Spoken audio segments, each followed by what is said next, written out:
بسم اللہ الرحمن الرحیم الحمدللہ رب العالمین الصلاۃ والسلام علی اشرف الانبیاء والمرسلین احمد مجتبی محمد مصطفیٰ سیدنا و مولانا ابو القاسم محمد اللہم صلی علی محمد وعلی آل الطیبین الطاہرین المعصومین المظلومین عذب اللہ الذی انکم الرجس اہل البیت ویطہرکم تطہیرا اللہم صلی علی محمد محمد ان اللہ و ملائکتہ یصلون علی النبی یا ایھا الذین آمنوا صلوا علیہ وسلموا تسلیما اللہم صلی علی محمد مومن سے درخواست ہے کہ تھوڑا سا فاصلہ کر لیں ایک دوسرے سے. یہاں پر جگہ کافی خالی ہے, ادھر آ جائیں تو تھوڑا سا ڈسٹینس کر لیں تاکہ جس حد تک ہم SOPs پر عمل کر سکتے ہیں اس حد تک کر لیں. تھوڑا سا بس ایک دوسرے سے فاصلہ رکھیے گا. انشاءاللہ یہ مجلس اعزا جو ہے تقریباً 30 منٹ اس کی گفتگو ہوگی, اس کے بعد پھر 3 یا 4-5 منٹ کی جو ہے وہ مسائل ہیں. انشاءاللہ ٹوٹل تقریباً 35 منٹ کی مجلس اعزا ہوگی. انشاءاللہ ایک بار سلوات پڑھ دیجیے گا. اللہم صلی علی محمد. عجب مذاق ہوا اسلام کی تقدیر کے ساتھ, عجب مذاق ہوا اسلام کی تقدیر کے ساتھ, قتل شبیر ہوا نعرہ تکبیر کے ساتھ.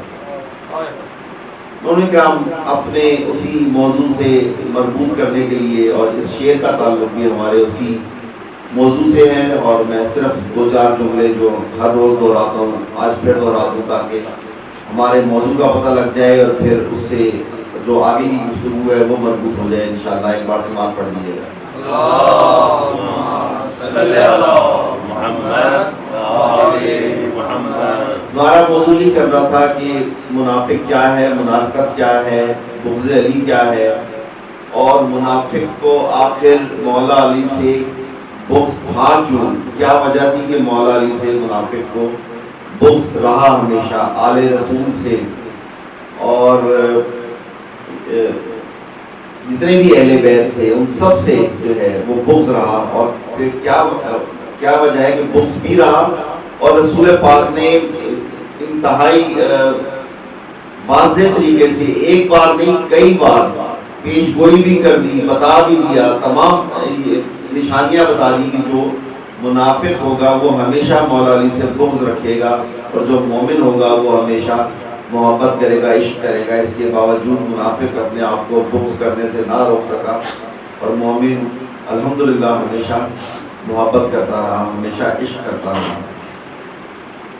اور اس کے بعد پھر میں نے بہت واضح طریقے سے اس بات پر جو ہے وہ پچھلی مجالس میں روشنی ڈالی ہے کہ چونکہ اور تمام اصحاب سے اس بات کی امید کی جا سکتی تھی کہ وہ ہر طرح کی دینی رعایتیں دینے کو تیار تھے لوگوں کو, لیکن سوائے مولا علی کے کہ مولا علی کسی طرح کا بھی NRO, آج کل کی زبان میں اگر آپ کہیں تو NRO دینے کے لیے تیار نہیں تھے, بالکل تیار نہیں تھے. یہی وجہ تھی کہ مولا علی سے لوگوں کو بغض ہو گیا کہ ظاہر ہے کہ جس شخصیت سے کوئی فائدہ نہ پہنچے اور وہ ہر حال میں صرف دین کی پاسبان ہو, دنیا کے لیے آپ کو کچھ بھی نہ دے سکے, تو اس سے ظاہر ہے کہ بغض ہی ہوگا.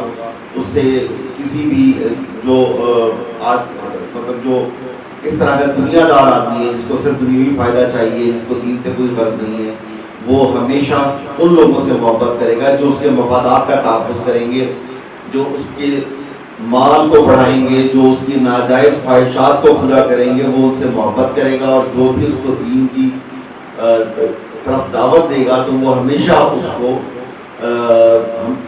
اس سے ہمیشہ نفرت کریں گے, اس سے ہمیشہ بغض کریں گے.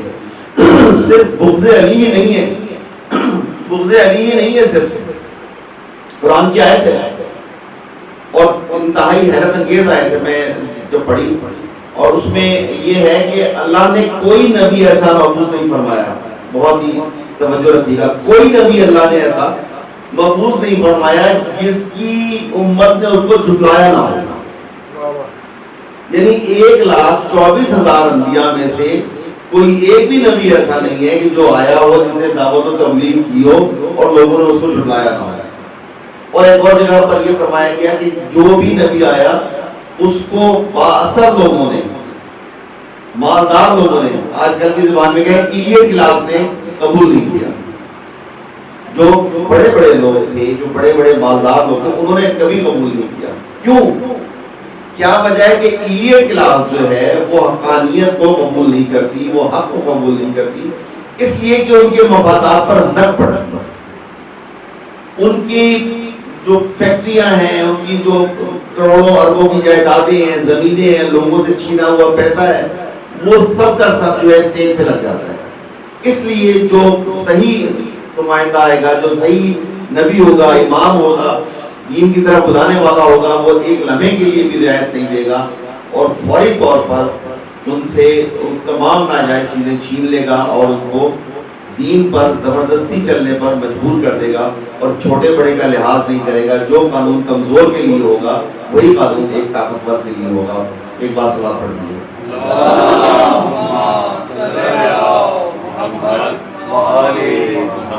منافقین کی قسمیں بیان کی گئی، منافقین کا نیچر بیان کیا گیا، منافقین نے کس کس طرح سے مولا علی سے کس کس طرح سے بغض رکھا اور مولا علی کے ماننے والوں سے کس طرح سے بغض رکھا.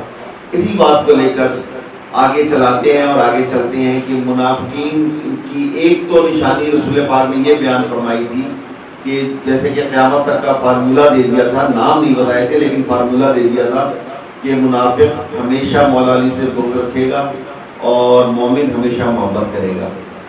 اس کے علاوہ بھی منافقین کی بہت سی نشانیاں بتائی تھی. آج ایک اور جو نشانی ہے اس کا تذکرہ کیا جائے گا آپ کے سامنے، اس کا تذکرہ آپ کے سامنے کرتا ہوں انشاءاللہ.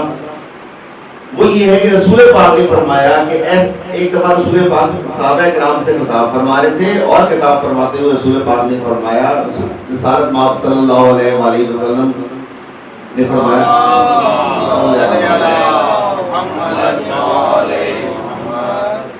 کہ اے صحابہ، ایسے لوگ بھی آئیں گے، ایسا زمانہ بھی آئے گا جب ایسے لوگ بھی ہوں گے جو انتہائی عبادت گزار ہوں گے، انتہائی روزے دار ہوں گے، حج کریں گے اور اتنی عبادتیں کریں گے کہ کثرت عبادت سے ان کے ماتھے پہ گڈھے پڑ جائیں گے، گڑھے پڑ جائیں گے، اتنے سجدے کریں گے، اتنے طویل سجدے کریں گے اور کثرت عبادت سے ان کی آنکھیں اندر دھس جائیں گی، اندر کی طرف دھس جائیں گی ان کی آنکھیں. اور اے صحابہ، تمہیں اپنی عبادات ان کی عبادت کے آگے ہیچ لگے گی، لیکن یاد رکھنا دین ان کے دلوں سے ایسے خارج ہوگا جیسے کمان سے تیر خارج ہوتا ہے. جتنی تیزی کے ساتھ کمان سے تیر خارج ہوتا ہے، اے صحابہ، ان لوگوں کے دلوں سے دین اس طرح سے خارج ہوگا. ظاہر ہے کہ یہ خارجیوں کے متعلق رسول پاک نے یہ نشانی بیان فرمائی تھی اور پھر جنگ نہروان خارجیوں کے خلاف ہی ہوئی اور خارجیوں کا بھی یہ نیچر تھا کہ جو ہم کہہ رہے ہیں وہ ٹھیک ہے اور آپ اگر ہماری بات سے متفق نہیں ہوتے تو آپ اپنا سر کٹوائیں، آپ سر قلم کروائیں. بالکل یہ جو ہے وہ اس زمانے میں جو خارجی تھے. اچھا، خارجی ان کو کہا کیوں جاتا ہے؟ جنگ صفین میں انہوں نے کہا مولا علی علیہ السلام سے کہ ہم آپ کی بات نہیں مانتے. آپ جو ہیں، جب مولا علی علیہ السلام نے فرمایا کہ یہ سامنے یہ لوگ تمہیں دھوکہ دے رہے ہیں، نیزوں پہ بلند جو یہ قرآن کو بلند کر رہے ہیں، تمہیں دھوکہ دے رہے ہیں، کا دھوکہ مت کھاؤ. تو انہوں نے بات نہیں مانی اور آپ سے جھگڑا کیا اور جھگڑا کر کے وہ جنگ صفین سے خارج ہو گئے. جیسے وہ خارج ہوئے، انہوں نے ایگزٹ کیا تو ان کا نام ہی خارجی پڑ گیا. خارج ہوئے تو خارجی ان کا نام پڑ گیا. وہ خارجی تھے اور وہ پھر نسل در نسل وہ چلتے آئے. ڈاکٹر رامدی کا ایک پورا لیکچر ہے، شیعہ تحریک کے اوپر بھی لیکچر ہے، لیکن دوسرے نمبر پہ انہوں نے شیعہ تحریک پہ لیکچر دیا ہے. پہلے نمبر پہ انہوں نے خارجی تحریک کے اوپر ایک لیکچر دیا اور اس کے تمام خصائص بیان کیے، ان کی خصوصیات بیان کیے. اور آج کل کے دور میں بھی اگر آپ کو ان خارجیوں سے متعارف ہونا پڑے تو کوئی سب سے آسان آج کل کے دور میں یہ اندازہ لگانا ہے کہ وہ خارجی کیا تھے، کس طرح سے تھے، کیا کرتے تھے اور کیا نہیں کرتے. کیوں آج کل کے دور میں جتنے بھی دہشت گرد ہیں یہ خارجیوں کی جدید ترین شکل ہے. تمام انہوں نے تنظیمیں بنائی اور انہوں نے اسلام کے نام پر لوگوں کو دھوکہ دیا اور ہر اپنے زبان سے نکلے ہوئے لفظ کو اسلام قرار دیا اور لوگوں کو دھوکہ دیا اور جاہل لوگوں کو گمراہ کیا. اور اس حد تک انہوں نے دین کے ساتھ ظلم کیا کہ ایک بہت بڑا مدرسہ، اس کا میں آپ کو شاید پہلے میں نے ذکر کیا ہو، ایک بہت بڑا مدرسہ ہے جہاں پر میرے بہت ہی اچھے جاننے والے ہیں، میرے برادر ہیں، دوست ہیں بڑے اچھے. انہوں نے اس مدرسہ، بہت بڑا مدرسہ ہے، انہوں نے اس مدرسے سے ایک مولوی کو بلوایا. کہنے کوئی بات نہیں، سنی مولوی ہے تو کیا ہوا، میں اس سے قرآن پڑھاؤں گا اپنے بچوں کو. قرآن پڑھانا شروع کر دیا. ایک دن انہوں نے کہا کہ مولوی صاحب آپ میرے بچوں کو ترجمہ ہی پڑھا لیا. ترجمہ ترجمہ میں نہیں پڑھا سکتا. ترجمہ آپ نہیں پڑھا سکتے. انہوں نے جناب ہمارے مدرسے میں نہ ترجمہ پڑھنے کی اجازت ہے نہ پڑھانے کی اجازت ہے. ترجمہ پڑھنے پر پابندی ہے. وہ قرآن پاک جو اس لیے آیا کہ یہ عقل مندوں کی نشانیاں ہیں، یہ اس لیے ہے تم اسے سمجھو، تم اس سے ہدایت حاصل کرو، یہ تمہارے لیے ہدایت ہے، تمہارے لیے نشانیاں ہیں. کتنا جو ہے بار بار یہ بات کی گئی کہ اس قرآن کو سمجھو، سمجھ کے اس کو پڑھو اور جیسا بھی کہا. لیکن اس کتاب کو انہوں نے کہا کہ آپ عربی میں تو پڑھ سکتے ہیں، یا دوسرے الفاظ میں یہ کہیں کہ آپ صرف قرآن کو اس زبان میں پڑھ سکتے ہیں جو آپ کو نہ آتی ہو. مثلا اگر کوئی فرینچ میں پڑھنا چاہے تو کہیں گے آپ ضرور پڑھ لیں، جو زبان آپ کو آتی ہے آپ اس زبان میں قرآن کو نہیں پڑھ سکتے. اس لیے کہ قرآن پاک کو اگر آپ پڑھ لیں گے، اگر آپ قرآن پاک کو سمجھ لیں گے، تو مولوی صاحب جو بیٹھے ہوئے درس دے رہے ہیں، مولوی صاحب سے بات کر رہے ہیں، قرآن تو یہ لکھا ہے، قرآن میں تو یہ ذکر ہے، آپ یہ کہہ رہے ہیں، تو ظاہر ہے کہ وہ نگیٹ کر دے گا، تو مولوی صاحب جو ہے ان کا کام ہو جائے گا. اس لیے قرآن پاک پر پابندی لگا دی گئی. وہ منافقین تھے، انہوں نے اس طرح سے پھر اسلام کا پرچم بلند کیا اور دین کا پرچم بلند کیا اور پھر بڑی بڑی تنظیمیں بنائی اور پھر داعش بھی بنی اور ہر چیز کو جو ان کے لیے جو اپنا اسٹینڈرڈ تھا، ڈبل اسٹینڈرڈ تھا ان کا، ساری زندگی انہوں نے صرف مسلمانوں کا قتل عام کیا. کسی اسرائیلی مفاد کو کوئی نقصان نہیں پہنچایا، کسی امریکی مفاد کو کوئی نقصان نہیں پہنچایا، کسی اصل جو دشمنان اسلام تھے ان کو کوئی نقصان نہیں پہنچایا. معصوم مسلمانوں کا قتل عام کیا اور اسی کو دین قرار دیا.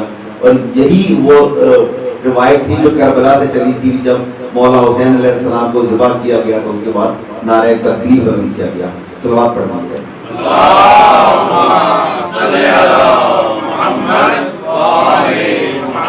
اب ان منافقین کا تعلق تو عوام الناس کو ہے. ظاہر ہے کہ دہشت گردی ہوئی اور آخر کار پاکستان کافی حد تک الحمدللہ اس سے باہر نکل آیا ہے. ہماری مسلح افواج نے بہت زبردست قربانیاں دی ہیں، ہزاروں جوانوں نے ہزاروں ماؤں کی گودیں اجڑی ہیں تو پاکستان میں یہ امن ہوا ہے. اور ورنہ اس سے پہلے ظاہر ہے کہ شیعان حیدر کرار نے بہت سی قربانیاں دی اور جتنے بھی بڑے بڑے ڈاکٹرز، انجینئرز اور ٹارگیٹ کلنگز اور جلوسوں پہ فائرنگ اور دھماکے اور مساجد میں فائرنگ، تمام باتیں ہوتی رہیں. اور اس لیے ان منافقین کا تعارف ہو گیا اور ان منافقین نے مہر تصدیق آرمی پبلک اسکول میں اپنا جو انہوں نے حملہ کیا اس پر انہوں نے مہر تصدیق ثبت کر دی کہ ہم باقی دہشت گرد ہیں. چھوٹے چھوٹے معصوم بچوں کو جب انہوں نے قتل کیا تو اس سے ہماری جو کربلا کی داستان تھی کہ لوگ ہم سے سوال کرتے تھے کہ کوئی ایسا ظالم کیسے ہو سکتا ہے کہ 6 مہینے کے بچے کو تیر مار دے یا 4 سال کی بچی کے کاموں سے جو ہے وہ بالیاں چھین لے یا اس طرح سے عورتوں پر ظلم کرے. تو اے پی ایس کے سامنے کے بعد ان لوگوں کے بھی ڈاؤٹس کلیئر ہو گئے. الحمدللہ ہمیں اس بات کا اطمینان ہے، اگرچہ بے شمار ماؤں کی جو ہے وہ گودیں اجڑ گئی. یہ وہ منافقین تھے. اچھا، یہ جو اب ظاہر ہے کہ اب ان کے جو لیڈرز تھے وہ سارے یہ منافقین تھے اور ان کے جو ان کو چلانے والے تھے وہ امیر المنافقین تھے، جیسے کہ منتظر عباس نقوی صاحب نے بیان فرمایا. امیر المنافقین کون ہے اس کی پہچان کوئی مشکل نہیں. جو بھی امیر المومنین کے مقابلے پہ آیا وہ امیر المنافقین ہے. مومن کے مقابلے پر جو آئے گا منافق ہے، اور جو امیر المومنین کے مقابلے پر آئے گا وہ امیر المنافقین ہے.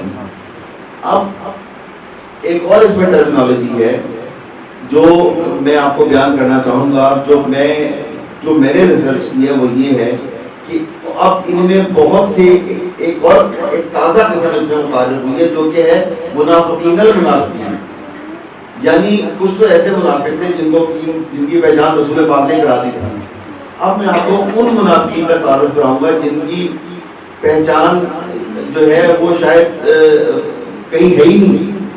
وہ نام بھی مولا علی کا لے رہے ہیں, وہ عبا بھی پہنتے ہیں, امامہ بھی پہنتے ہیں, مولا علی کا نام بھی لیتے ہیں, لیکن وہ بھی منافق ہیں اور بہت بڑے منافق ہیں. آج میں آپ سے اس مختصر وقت میں جو ہے تھوڑا سا رہ گیا ہے, اس میں آپ سے ان کا تعارف کراؤں گا. ایک بار سوال پڑھ لیجیے.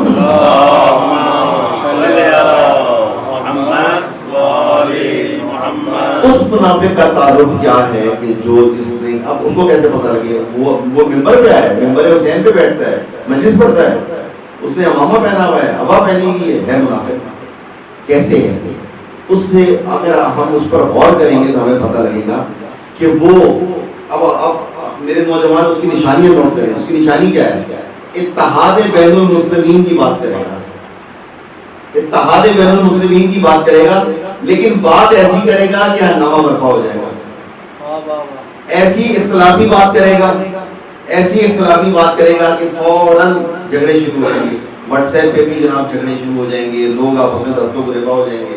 ایک کہیں گے کہ جناب قبلہ صاحب درست فرما رہے ہیں, دوسرے کہیں گے قبلہ صاحب غلط فرما رہے ہیں, اور اس کے اوپر ایک بہت بڑا جو ہے وہ ایک ہنگامہ کھڑا ہو جائے گا. ہمیشہ ظاہر ہے کہ دوسروں کو مطلب معتوب ٹھہرانا, دوسرے ذاکرین کو اس طرح کی باتیں کرنا جس سے کہ عزاداری کو نقصان پہنچے, ذکر حسین کو نقصان پہنچے. ذاکروں کو یہ کہنا کہ جناب ذاکر سب کے سب جو ہے وہ گالن گلوچ کرتے ہیں, وہ لعنتیں بھیجتے ہیں, وہ 30-40 لاکھ روپیہ جو ہے وہ معاوضہ لیتے ہیں, اور ان کی جو ہے وہ بڑی آمدنیاں ہوتی ہیں, اور یہ ہوتا ہے وہ ہوتا ہے. ہر طرح سے ذاکر کو مشکوک بنا دیں. جب آپ ذاکر کو مشکوک بنا دیں گے تو ذکر مشکوک ہو جائے گا کہ نہیں ہوگا؟ ذاکر کو آپ نے مشکوک بنا دیا. آپ نے کہا کہ جی مثلا میں یہ کہوں کہ شیعہ کالے کپڑے پہنتے ہیں, اس کا مطلب کیا ہے؟ سارے شیعہ کالے کپڑے. اگر میں کہوں کہ بعض شیعہ کالے کپڑے پہنتے ہیں, اس کا مطلب یہ ہے کہ شیعوں میں کچھ تعداد ہے جو کہ کالے کپڑے پہنتے ہیں. اگر میں کہوں اکثر شیعہ کالے کپڑے پہنتے ہیں تو اس کا مطلب یہ ہوگا کہ ایک اکثریت ہے, منیمم وہ 50% سے زیادہ ہے, 51% سے وہ لوگ زیادہ ہیں جو کہ کالے کپڑے پہنتے ہیں, اکثریت. وہ شخص جو ہے جو بھی منافق ہے, وہ میں اس کا نام لے کر اس کی مزید اس کی پبلسٹی نہیں کرنا چاہتا, وہ شخص جب یہ کہتا ہے کہ شیعہ ذاکرین گالیاں نکالتے ہیں, اس کا مطلب کیا ہوتا ہے؟ سب شیعہ ذاکرین گالیاں نکالتے ہیں, شیعہ ذاکرین لعنتیں بھیجتے ہیں, سب شیعہ. بھائی تم یہ لفظ اپنے منہ سے نکالو کہ بعض شیعہ ذاکرین یہ حرکتیں کرتے ہیں. اگر تم یہ بھی کہو کہ اکثر شیعہ ذاکرین یہ حرکتیں کرتے ہیں, پھر بھی چلو کم از کم کچھ تو رہ جائیں گے نا. جب تم یہ کہتے ہو اور تم دہشت گردوں کے درمیان بیٹھے ہوئے ہو, اور دہشت گردوں کے درمیان بیٹھ کر تمہاری ویڈیو آتی ہے, آج سے 10 سال پہلے, 20 سال پہلے, 30 سال پہلے یہ الزامات جو دہشت گرد لگایا کرتے تھے, جتنے بھی دہشت گرد تھے, ان کا بیانیہ یہ تھا کہ چونکہ شیعہ جو ذاکرین ہیں وہ گالیاں نکالتے ہیں, وہ لعنتیں بھیجتے ہیں, اس لیے ہمارا نوجوان بیچارہ جوش میں آ کے یہ دہشت گرد حملے کرتا ہے, مسجدوں پہ حملے کرتا ہے, جلوسوں پہ حملے کرتا ہے, ٹارگٹ کلنگ کرتا ہے. ہمارا نوجوان بیچارہ کیا کرے؟ وہ دیکھتا ہے کہ یہ شیعہ ذاکر جو ہیں وہ اس طرح سے گالیاں نکال رہے ہیں, لعنتیں بھیج رہے ہیں, تو وہ مجبور ہو جاتا ہے. یہ بیانیہ دہشت گردوں کا تھا.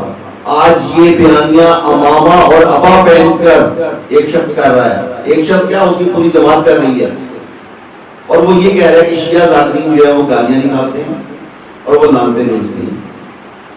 جس شخص نے, اب میں آپ کو بتانا چاہوں گا, جس شخص نے گالیاں اور لعنتیں بھیجنے کی ابتدا کی اور جمعے کے خطبے میں کھڑے ہو کر مولا علی کو اور مولا علی کے چاہنے والوں پر جس شخص نے لعنتیں بھجوائی اور اس کے مرنے کے بھی 70 سال کے بعد تک جاری رہی, اس شخص کو اس نے کچھ نہیں کہا. اس شخص کے متعلق اس نے کہا کہ اس کا مطالعہ کریں, یہ بڑا اچھا ہے, یہ بہت اچھا اس نے سیاست کرتا ہے, اس کی سیاست بڑی اچھی ہے, آپ جائیے اور جا کے اس کی سیاست کا مطالعہ کیجئے, اس کی سیاست بڑی اچھی ہے, اس کی سیاست کو فالو کیجئے. جس شخص نے 95 سال تک مولا علی علیہ السلام اور مولا علی علیہ السلام کے چاہنے والوں میں اللہ اور اللہ کا رسول بھی شامل ہے, ان پر لعنتیں جو بھجواتا رہا, اس کی آپ تعریف کر رہے ہیں. اب شیعہ ذاکرین کو جو ہے وہ کہہ رہے ہیں وہ گالیاں نکال کے لانتے بھیجتے ہیں، دہشت گردوں کے بیانیوں کو آپ جو ہے حمایت کر رہے ہیں. آپ ہر 2 مہینے کے بعد کوئی ایسی بات کر دیتے ہیں جس سے شیعہ آپس میں لڑنا شروع ہو جاتے ہیں. کبھی آپ امیر مختار کو جو ہے وہ متنازع بنا دیتے ہیں، برا بھلا کہنا شروع کر دیتے ہیں، کبھی آپ نوروز کو برا بھلا کہنا، کبھی کچھ یہ آپ حرکتیں کرنا شروع کر دیتے ہیں. انشاءاللہ بہت جلد آپ ایکسپوز ہوں گے اور آپ اپنے انجام کو پہنچیں گے. یہ بھی منافقین کی ایک قسم ہے، یہ بھی ایک قسم ہے منافقین کی کہ جتنے بھی ذاکرین ہیں ان کو مشکوک بنا دیا جائے تاکہ ذکر مشکوک ہو، عزاداروں کو برا بھلا کہا جائے تاکہ عزاداری کو برا بھلا کہا جائے، ماتمداروں کو نعوذ باللہ میرا یہاں کہتے ہوئے مجھے شرم آ رہی ہے، چیسی بھنگی کہا جائے ان کو ماتمداروں کا. جو ذاکرین ہیں ان کو کہا جائے کہ وہ نعوذ باللہ شرابی ہیں. میں آپ سے سوال کرنا چاہتا ہوں کس ذاکر کو آپ نے شراب پیتے ہوئے دیکھا؟ کوئی شرم آنی چاہیے آپ کو. کس کو آپ نے شرابی کبابی دیکھا؟ کس کو آپ نے 35 لاکھ کا چیک وصول کرتے ہوئے دیکھا؟ کس کو آپ نے 40 لاکھ روپے کی رقم وصول کرتے ہوئے دیکھا؟ ذرا منی پلیئر تو نکال کر لائیں. میں کسی کی حمایت یا مخالفت نہیں کرتا، کچھ ذاکرین ضرور ایسے ہوتے شیعوں میں مانتا ہوں اس بات کو، لیکن آپ یہ کہیں کہ شیعہ ذاکرین ایسا کرتے ہیں اس کا مطلب ہے کہ سارے شیعہ ذاکرین ایسا کرتے ہیں. ذاکرین میں ایسے بڑے بڑے لوگ موجود ہیں جن کی ساری عمریں ہوگی مجلسیں پڑھتے ہوئے کبھی 1 روپیہ وصول نہیں کیا. شرم آنی چاہیے. یہ منافقین کی ایک سب سے خطرناک قسم ہے. مومنین کرام میں آپ کو بتانا چاہوں گا یہ منافقین کی سب سے خطرناک قسم ہے کہ جس کو پہچاننا بڑا مشکل ہے. وہ تو دہشت گرد تھے، وہ تو شیعوں کو قتل عام کر رہے تھے، ان کو تو آپ نے پہچان لیا. ان منافقین کو آپ کیسے پہچانیں گے؟ میں ان کا ذکر نہیں کرنا چاہتا تھا، لیکن پرابلم کیا ہے، مسئلہ کیا ہے؟ ہمارے انتہائی پڑھے لکھے لوگ، انتہائی ہمارے تہذیب یافتہ لوگ، ڈیسنٹ لوگ، پڑھے لکھے لوگ، مذہبی لوگ، نمازی پرہیزگار لوگ اس کو فالو کر رہے ہیں. ان کو بات سمجھاتے ہیں، بات سمجھ میں نہیں آتی ہے. کتنی بڑی مشکل ہے. ان منافقین وہی پہچاننا اتنا مشکل تھا کہ جن کے لمبے لمبے سجدے اور جن کے ماتھے پہ گڈھے اور جن کی آنکھیں دسی ہوئی ہیں، انہی کو اگر سمجھنا اور انہی کو جو ہے وہ پہچاننا اتنا مشکل تھا. اب ان منافقین کو کیسے پہچانے؟ اب اس کے لیے بھی میں آپ کو کچھ اس میں جو ہے وہ چھوٹے موٹے ٹپس دینا چاہوں گا. ایک دفعہ سے بات پڑھنا ہے.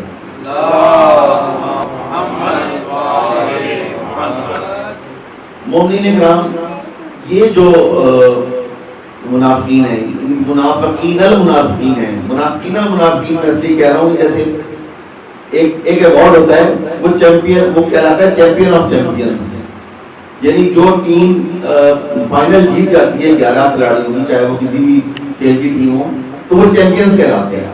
یعنی وہ 11 کھلاڑی ہیں، ان کی ٹیم فائنل جیت گئی، ورلڈ کپ جیت گئی ان کی ٹیم، تو وہ سارے 11 کے 11 کھلاڑی جو ہیں وہ چیمپئنز کہلائیں گے.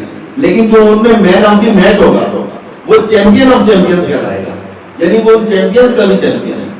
تو یہ منافقین کا بھی جو باپ ہے، منافقین، اس کا میں ذکر کر رہا ہوں آپ کے سامنے. وہ منافقین کا بھی باپ ہے کہ جس کے لیے آپ کو پہچاننا ہی مشکل ہے کہ اس کو پہچانے کیسے. اس نے ابال جو ہے پہنی ہوئی، امامہ پہنا ہوا ہے، امام حسین کا ذکر بھی کر رہا ہے، امام حسین کے مصائب بھی پڑھ رہا ہے، امام حسین کے فضائل بھی، مولا علی کے فضائل بھی پڑھ رہا ہے، پھر بھی منافق ہے. اس کی پہچان کیسے ہو؟ یاد رکھیں، بات کرے گا ہمیشہ تفرقہ پیدا ہے گا، اندر سے تفرقہ پیدا ہے گا. یعنی اندر کے جو شیعہ نے حیدر کرانا، جو اندر کی ہمارے جو مسائل ہیں، ہم لوگ فرشتے نہیں ہیں، ہم سب انسان ہیں، ہم سے غلطیاں ہو سکتی ہیں، ہمارے ذاکرین ہم سے غلطیاں ہو سکتی ہیں، ہمارے ماتمداروں سے غلطیاں ہو سکتی ہیں، ہمارے عزاداروں سے غلطیاں ہو سکتی ہیں. لیکن آپ یہ کہتے ہیں، میں چیلنج کرتا ہوں، کتنے لوگ ہیں جنہوں نے کھڑے ہو کر دیکھا کہ نعوذ باللہ ہمارے ماتمدار جو ہیں وہ کوئی چرس پی رہا ہے یا اس طرح سے کر رہا ہے یا کوئی ذاکر شراب. شرم آنی چاہیے ہم لوگوں کو. جناب یہ جو ماتمدار ہیں ان کی وجہ سے آپ کی عزاداری چل رہی ہے، آپ کو شرم آنی چاہیے. یہ جو ماتمدار ہیں یہ سارا 15-15 20-20 گھنٹے جلوسوں میں کھڑے ہو کر یہ مولانا حسین کا نام لیتے ہیں. آپ کیا کرتے ہیں؟ میں کیا کرتا ہوں؟ میں تو جاتا ہوں، زیارت کرتا ہوں، 1 گھنٹہ کھڑا ہوا، 2 گھنٹہ کھڑا ہوا، اپنی فیملی کو لیا، گاڑی میں بٹھایا، واپس آ گیا. گرمی ہے، پریشانی ہے، حبس ہے، سب کچھ ہے. میں گھر آیا، گھر آ کے میں نے ٹھنڈا پانی پی لیا، کھانا کھا لیا، اللہ اللہ خیر صلاح. وہ 15-15 20-20 گھنٹے کھڑے ہو کے جلوس میں چلتے ہیں. وہ مولا حسین کا حق ادا کرتے ہیں. آپ نے کہاں دیکھ لیا ہے کسی ماتم دار کو؟ سب سے پہلی بات تو یہ ہے کہ آپ کو حسن ظن رکھنا چاہیے.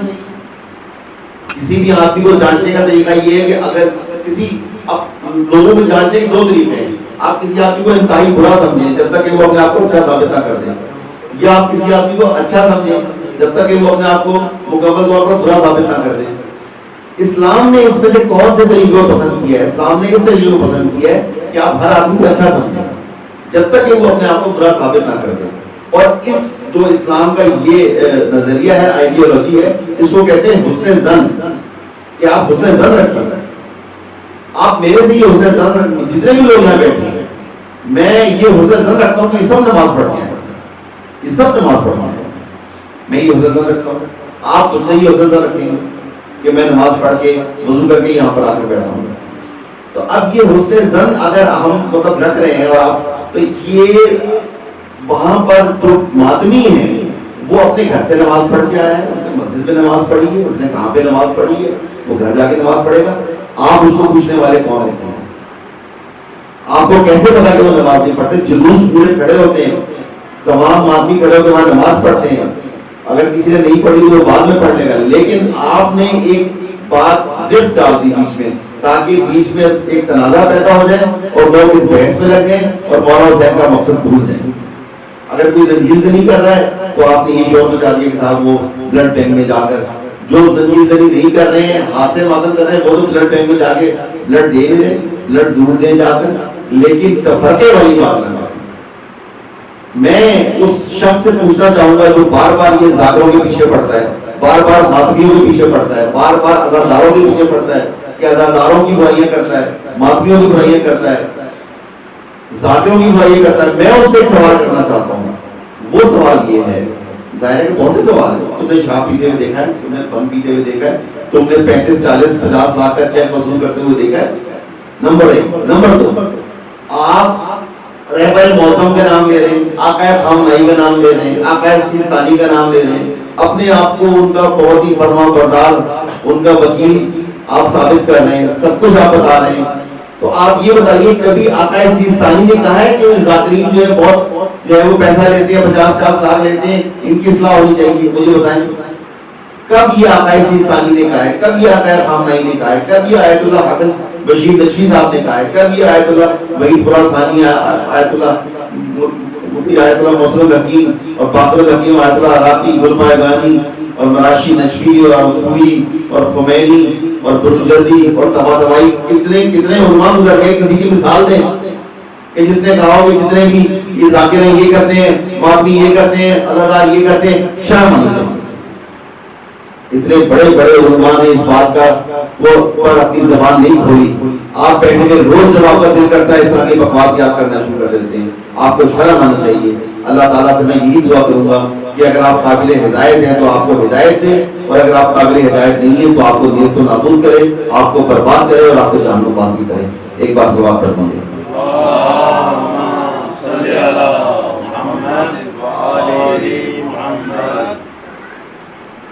بس صاحب جو بات میں اپنے الفاظ میں بیان کرنا چاہتا تھا, میں نے اپنی طرف سے پوری کوشش کی کہ میں بات کو سمجھا پاؤں, لیکن بہرحال مجھے امید ہے کہ یہ بات جو ہے وہ سننے والوں کے ذہن میں انشاءاللہ آ گئی ہوگی. اور ظاہر کہ یہ ایام ازاں ہیں, لیکن بہرحال ہماری ذمہ داری ہے کہ ہم ہر طرح کی گفتگو کریں اور ہر طرح سے ہم جس جگہ پر بھی کوئی مسئلہ کوئی پرابلم دیکھتے ہیں اس کو ڈسکس کریں اور اس کو بہتر کرنے کی کوشش کریں. اگر کوئی تفرقہ ڈالنے کی کوشش کر رہا ہے تو ہم اس کو بھی کوشش کریں کہ وہ اپنی حرکتوں سے باز آ جائے. مومنین کرام, دن پہ دن کربلا محلہ میں گزر رہے ہیں. آج 5 محرم آ گئی ہے. خیمے لگے ہوئے ہیں قیام حسینی کربلا میں, ایک کے بعد ایک فوج آ رہی ہے, ایک کے بعد ایک فوج آ رہی ہے. جیسے جیسے گھوڑوں کی دھمک ہوتی ہے, فوجوں کے پگھل بجتے ہیں, بچوں کے دل بیٹھ جاتے ہیں. جناب زینب پوچھتی ہے فضا, جاؤ پتہ کر کے آؤ کون آیا ہے. جناب فضا فرماتی ہیں کہ یا جناب یا شہزادی زینب خولی کا لشکر آیا ہے، پھر پتہ کرتی ہے، پتہ لگتا ہے حرملہ ملعون 2000 کا لشکر لے کر آیا ہے، پھر پتہ لگتا ہے عمر سعد 10,000 کا لشکر لے کر آیا ہے۔ جب بھی معلوم کیا جاتا ہے تو پتہ لگتا ہے کہ کوئی نہ کوئی مولا حسین کے خون کا پیاسا آیا ہے اور آ کر اس فوج میں شامل ہو گیا ہے۔ جناب زینب کا دل گھبرانے لگا، کہا کہ فضا جاؤ ذرا میرے ماجائے کو بلا کر لاؤ۔ فضا گئی اور جا کر مولا حسین کو بلا کر لائیں۔ جناب زینب عرض کرتی ہیں، اے بھائی حسین، جب بھی پوچھتی ہوں کوئی نہ کوئی آپ کے خون کا پیاسا آتا ہے، روز کے روز کئی ہزار کے لشکر ان فوجوں میں آ کے شامل ہو رہے۔ اے میرے حسین، اے میرے بھائی، میری ماں جائے غریب حسین، کیا آپ کے اوپر اتنی غربت آ گئی ہے کہ آپ کا کوئی جانثار نہیں، آپ کا کوئی دوست نہیں کہ جس کو آپ بلا بھیجیں، جس کو آپ بھی بلا لیں؟ مولا حسین نے فرمایا، بہن حسین، میں نے بھی بلایا ہے، حبیب اپنے بچپن کے دوست حبیب ابن مظاہر کو بلایا ہے، مجھے امید ہے کہ وہ ضرور آئے گا میرے پاس، انشاءاللہ میں نے بھی بلایا ہے۔ اور پھر اس طرح سے حبیب ابن مظاہر کوفے میں موجود ہے، پابندی لگی ہوئی ہے، کرفیو لگا ہوا ہے، اپنے گھر میں موجود ہے۔ ایک روایت میں ہے کہ کھانا تناول فرما رہے تھے، اور ایک روایت میں ہے کہ اپنی داڑھی کو خضاب لگانے لگے تھے۔ داڑھی کو جیسے خضاب لگانے لگے، دق الباب ہوا، دروازے میں دستک ہوا، پوچھا کون ہے؟ تو جواب ملا، انا برید الحسین، میں مولا حسین کا قاصد ہوں، انا قاصد الحسین۔ آپ نے خضاب کو ایک طرف پھینکا، بھاگے، جلدی سے دروازہ کھولا، دیکھا کہ مولا حسین کا قاصد کھڑا ہے، ہاتھ میں خط ہے، جلدی سے خط لیا، اس کے ہاتھوں کو چوما، خط لے کر آئے۔ اب خط کو کھولتے ہیں، حبیب ابن مظاہر خط کو کھولتے ہیں۔ اب خط میں لکھا کیا ہے؟ لکھا ہے، از من جانب حسین ابن فاطمہ۔ عرب کا دستور تھا جب کوئی بہت مصیبت میں ہو تو اپنی ماں کے نام سے اپنا نام لکھتا ہے، کہا، اور پھر مخاطب کرتے ہیں جناب حبیب ابن مظاہر کو، فرماتے ہیں، حبیب ابن مظاہر رجل فقیہ کی طرف مخاطب کرتے ہیں حضرت حبیب ابن مظاہر کو، اور مولا حسین فرماتے ہیں، حبیب شاید تمہیں اس بات کا علم نہیں ہے کہ ہم کربلا پہنچ چکے ہیں، میرے بچپن کے دوست حبیب، ہم دشمن آدھا نرغائے آدھا میں کھل چکے ہیں، ہم نرغائے آدھا میں کھل چکے ہیں۔ اور اس کے بعد ایک اور جملہ لکھا ہے جس کو پڑھ کر حبیب ابن مظاہر اپنے سر کو پیٹنے لگتے ہیں۔ مولا حسین لکھتے ہیں، اے حبیب، اس سفر میں میری بہن زینب بھی میرے ساتھ ہے، حبیب میری بہن زینب بھی میرے ساتھ ہے، اگر غریبوں بطلوں کا، اگر مظلوموں کا ساتھ دینا چاہتے ہو تو میرے دوست حبیب وقت عصر عاشور کربلا پہنچ جاؤ، ورنہ انشاءاللہ عصر قیامت ملاقات ہوگی۔ حبیب نے دیکھا، آنکھوں سے لگایا، زوجہ نے پوچھا کیا ہوا؟ کہتے ہیں، اے میری زوجہ کیا پوچھتی ہو؟ مولا حسین کا خط ہے، کربلا پہنچ گئے ہیں، پھر آپ کا کیا ارادہ ہے؟ حبیب توقف کرتے ہیں، کسی مصلحت کے تحت کہتے ہیں، میں سوچتا ہوں کہ تمہارا کیا بنے گا۔ زوجہ نے یہ سننا تھا کہ ایک دم کھڑی ہوئی اور کہا کہ حبیب، یہ آپ نے کیا بات کی؟ فرزند رسول نرغائے آدھا میں ہو، کربلا میں ہو، مظلوم ہو، شہزادی زینب وہاں موجود ہو، اور آپ کو بھی میری فکر ہے، آپ ایسا کیجئے یہیں پر ٹھہریے، میں جا کر نصرت کرتی ہوں۔ حبیب کہنے لگے، ایسی بات نہیں، میں نے کچھ مصلحت کے تحت تمہیں یہ بات کہی تھی۔ وائے غربت حسین کے عورتیں بھی مدد کرنے کے لیے تیار ہو گئی۔ حبیب نے اپنے غلام سے کہا، گھوڑا لو، خفیہ راستہ سے ہوتے ہوئے کوفے سے باہر میرا انتظار کرو، میں آتا ہوں۔ حبیب ابن مظاہر خفیہ راستوں سے ہوتے ہوئے رات کے وقت چھپتے چھپاتے ہوئے پہنچے۔ آنے میں کچھ تاخیر ہو گئی ہے، غلام جو مولا حسین سے محبت کرنے والا ہے کہتے ہیں گھوڑے گھبرانا مت ہے، گھوڑے تھوڑا سا انتظار کر لیتے ہیں، گھوڑے گھبرانا مت، اگر میرا آقا نہ آیا تو میں تجھ پر سوار ہو کے مولا حسین کی مدد کروں گا، مولا حسین کی مدد پر جاؤں گا، مولا حسین کے لیے جنگ کروں گا۔ اے مولا حسین، اے غربت مولا حسین، کہ آج غلاموں کو بھی آپ کے اوپر ترس آ رہا ہے کہ دیر میں جناب حبیب ابن مظاہر پہنچ جاتے ہیں، فرماتے ہیں اے میرے غلام تجھے کیا محبت ہے، کیسا عشق ہے مولا حسین سے، جا میں نے تجھے آزاد کیا۔ غلام کہتا ہے مولا اے میرے آقا یہ کیسی آزادی ہے، جب تک آپ کا غلام رہا تو آپ نے اپنی غلامی میں رکھا، اب مولا حسین کی غلامی میں جانا چاہتا ہوں تو آپ آزاد کرنا چاہتے ہیں۔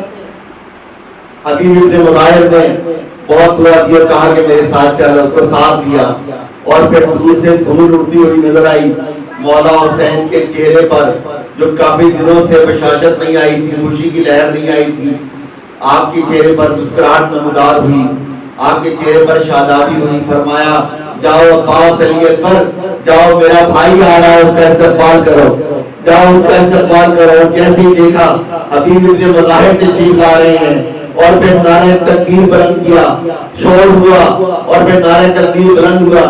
جناب زینب نے پوچھا اے فضا جا کے پتہ تو کرو کون آیا ہے۔ جناب فضا نے پتہ کیا اور جا کر بتایا کہ جناب حبیب ابن مظاہر آئے ہیں۔ جناب زینب نے فرمایا روتے ہوئے اے فضا جاؤ، جا کر میری طرف سے میرے بھائی حبیب کو میرا سلام پیش کر دو، اور کہنا حبیب میرے بھائی حبیب زینب تمہاری احسان مند ہے، زینب تمہاری بہت مشہور ہے، اس غربت کی حالت میں تم نے زینب کے بھائی کی مدد کو آئے ہو۔ فضا جاتی ہے، جا کے پیغام دیتی ہے حبیب ابن مظاہر کو، حبیب ابن مظاہر پیغام کو سنتے زمین پہ بیٹھ جاتے، زمین پہ بیٹھ کے دعا اٹھاتے، سر پہ ڈالتے، کہتے واہ غربت حسین، واہ غربت حسین، واہ غربت آل محمد اہل بیت۔ اب اہل بیت پر یہ وقت آ گیا ہے کہ غلاموں کو سلام بھجوائیں، اہل بیت پر یہ وقت آ گیا کہ غلاموں کو سلام پہنچائیں۔ اور پھر جب کوفہ میں آمد ہوئی، سارے قیدی آئے اور کوفہ میں آمد ہوئی، تو ایسے میں امام زین العابدین علیہ السلام کیا دیکھتے ہیں کہ ایک بچہ ان کے پاؤں کو ہلا رہا ہے۔ جیسی آپ نے دیکھا پوچھا بیٹا تو کون ہے کہ اتنے پیار سے اس غربت کی عالم میں ہمیں اتنے پیار سے دیکھ رہا ہے؟ بچہ کہتا ہے مولا میں یتیم حبیب ابن مظاہر ہوں، میں حبیب ابن مظاہر کا یتیم ہوں۔ مولا امام زین العابدین کہتے ہیں بھوبی اماں اس بچے کو دیکھیے سلام کرتا ہے، یہ چچا حبیب ابن مظاہر کا بیٹا ہے۔ جیسی جناب زینب شہزادی زینب کی نظر پڑتی ہے، فرماتی ہے بیٹا مولا تجھے سلامت رکھے اور تجھے کسی غم میں نہ رلائے، تیری ماں کدھر ہے؟ بچہ اشارہ کرتا ہے، قریبی چھت پر حبیب ابن مظاہر کی بیوہ موجود ہے۔ جناب زینب دیکھتی ہے، دیکھ کے کہتی ہے اے حبیب ابن مظاہر کی بیوہ، اے زوجہ حبیب میں تجھے پرسہ پیش کرتی ہوں تیرے شوہر کا۔ حبیب ابن مظاہر کی زوجہ گریہ کرتی ہے، کہتی ہے یا جناب زینب آپ نے تو مجھے پرسہ پیش کیا، مولا آپ کو سلامت رکھے، کیا آپ کو آپ کے بچے کا آپ کے بھائی کا بھی کسی نے پرسہ پیش کیا؟ کیا آپ کے بھائی کا بھی آپ کے بچوں کا بھی کسی نے علی اکبر کا بھی پرسہ پیش کیا؟ میں کہوں گا اے زوجہ حبیب تجھے کیا پتا ان کو کیسے پرسہ پیش کیا؟ اے حبیب کی زوجہ کاش تو دیکھتی کہ جناب جلے ہوئے دیووں میں کیسے داخل ہوئی اور کس طرح گھسیٹتے ہوئے بیمار زین العابدین کو سید سجاد کو دیکھ کے نکالا۔ اے زوجہ حبیب تو دیکھتی کس طرح سے جناب سکینہ کے کانوں سے بالیاں چھینی گئی اور کس طرح سے جناب زینب کے سر کو زخمی کر کے چادر چھینی گئی، کس طرح سے امت نے شہزادی زینب کو ان کے بھائی کا پرسہ دیا۔